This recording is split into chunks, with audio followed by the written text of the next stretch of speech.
I spent a lot of time trying to look this up.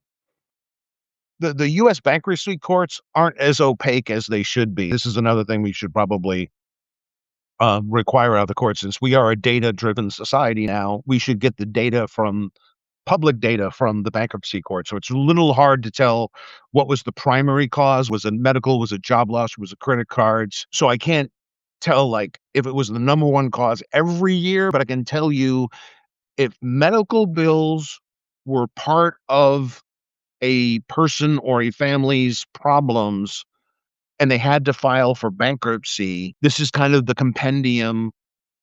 If medical bills were a part of the bankruptcy filing, this was the trend. In 2000, a BGAM report summarized research finding medical bills were involved in about 40% of bankruptcies from the prior year. So that would have been 1999.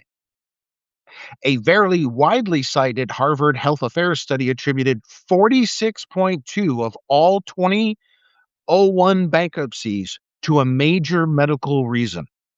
That's about half. A later study found illness or medical bills contributed to 62.1% of the 2007 bankruptcies. And it gets worse. A 2019 follow-up found that 66.5, 2/3 of all bankrupt debtors reported at least one medical contributor, including bills or illness-related income loss. Medical bankruptcy has been the number one reason for bankruptcy for years. That's a little too neat, that statement. I've heard it a dozen times. But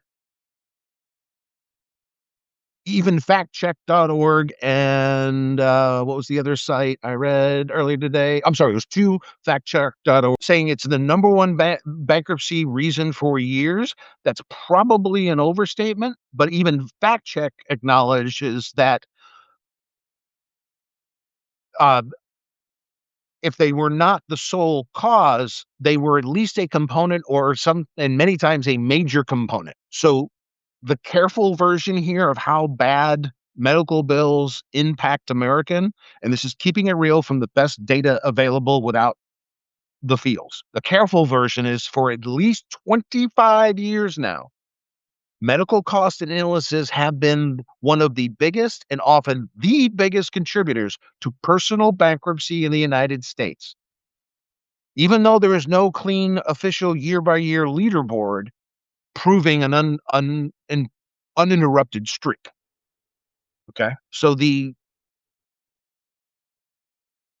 undeniable part is there is a common denominator to bankruptcies in this country. And that common denominator is medical costs, medical bills, loss of income due to illness.